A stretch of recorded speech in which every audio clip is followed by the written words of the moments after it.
6 माह के बाद जो गृह भ्रमण सहिया दीदी के द्वारा किया जाता है वह किस लिए किया जाता है?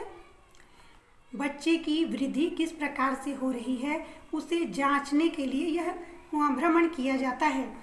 बच्चे की श्रवण क्षमता कैसी है, वह एक्टिव कितना है, उसका वजन कैसा बढ़ रहा है,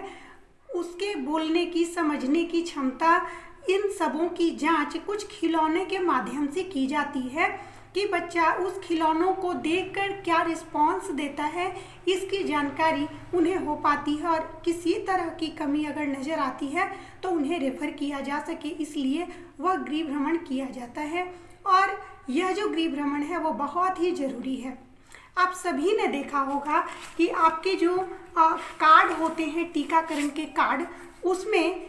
सारी बातें अंकित की हुई होती है कि बच्चा खुद से खड़ा हो पाता है कि नहीं हो पाता है, चीज़ों को देखकर रिस्पॉन्स कर पाता है कि नहीं कर पाता है,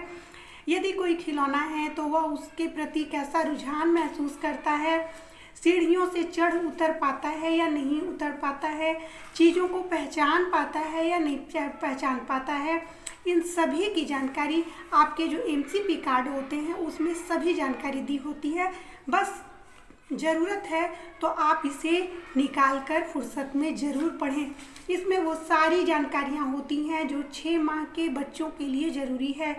6 से 9 माह के बच्चों के लिए जो ज़रूरी है, 9 से 12 माह के बच्चों के लिए जो ज़रूरी है, और सामान्य सलाह क्या होती है, वो सभी बातें इस MCP कार्ड में अंकित की गई हैं। यह MCP कार्ड आपके घर तक एक IC का माध्यम है, मतलब आपको जानकारी पहुंचाने का एक माध्यम है कि आप कई सारी बातें आप इससे पढ़कर समझ सकते हैं। बच्चों की जो जांच की जाती है जन्म के बाद पहले दिन, तीसरे दिन, 7वें दिन, 14वें दिन, 21वें दिन और फिर 42वें दिन, यानी कि पहले दिन, 7वें दिन, तीसरे दिन, 7वें दिन और छठे हफ्ते में, छठे हफ्ते यानी 42वें दिन के बाद 45वें दिन, तो वो सब जो जांच होती है वह यह पता करता लगाने के लिए की जाती है कि बच्चे की वृद्धि किस प्रकार से हो रही है, उसे किसी तरह की कमी तो नहीं, जो कि आगे चलकर वह बच्चा स्वस्थ बालक बने, स्वस्थ युवा बने और देश के लिए कारगर बने, काम आए। तो इसके लिए उसकी देखभाल शुरू से ही आवश्यक होती है, इसलिए जांच बेहद ही ज़रूरी है। HbA1c की जांच इसलिए ही की जाती है कि माँ और बच्चे दोनों की देखभाल हो सके, माँ और बच्चे के बीच वह जो लगाव है उसको बढ़ाने के लिए, क्योंकि बच्चे और माँ के बीच जितना ज़्यादा लगाव होगा माँ का दूध का सिक्रीशन उतना ही ज़्यादा होगा और बच्चे को दूध भी मिलेगा। बच्चे को दूध मिलेगा तो बच्चा स्वस्थ भी रहेगा।